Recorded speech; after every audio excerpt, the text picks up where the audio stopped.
Bonjour à tous et à toutes. Aujourd'hui, nous allons étudier une classe d'antidépresseurs que sont les antidépresseurs tricycliques, aussi appelés ATC.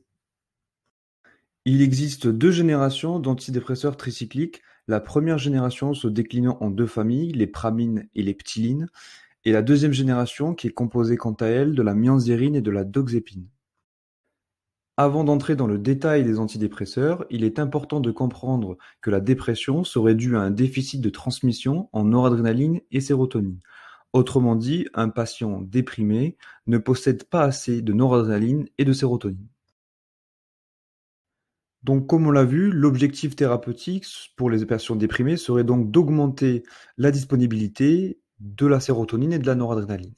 C'est exactement ce que vont faire les ATC en inhibant la recapture de ces deux neurotransmetteurs, ce qui va permettre d'augmenter leur concentration au niveau de la fente synaptique.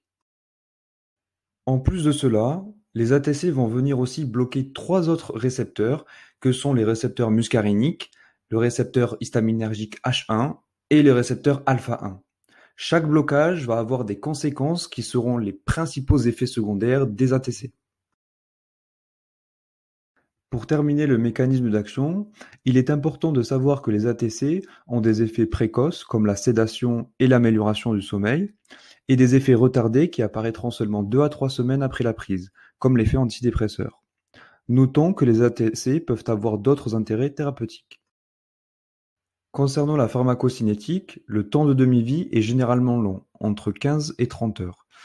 Les ATC sont substrats du cytochrome P2D6 et 1A2. Attention donc aux molécules qui vont venir inhiber ces deux cytochromes. Ceci peut avoir comme conséquence de diminuer l'efficacité des ATC. Les ATC peuvent subir un métabolisme de leur noyau polycyclique via une hydroxylation ou bien de leur chaîne latérale via une déméthylation. Dans les deux cas, cela mènera à la formation d'un métabolite qui sera glucuroconjugué pour ensuite être éliminé sous forme glucuronide par les reins.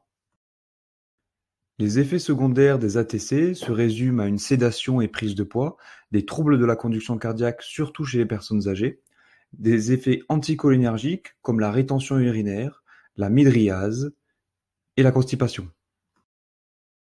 Les ATC sont le premier choix pour traiter tout type de dépression. Ils sont très efficaces dans les formes sévères de la dépression. Comme on l'a vu et expliqué auparavant, il faut être vigilant face aux antécédents cardiaques chez certains patients. Voilà, merci à tous et à toutes d'avoir suivi mes explications et je vous dis à très vite pour une prochaine vidéo.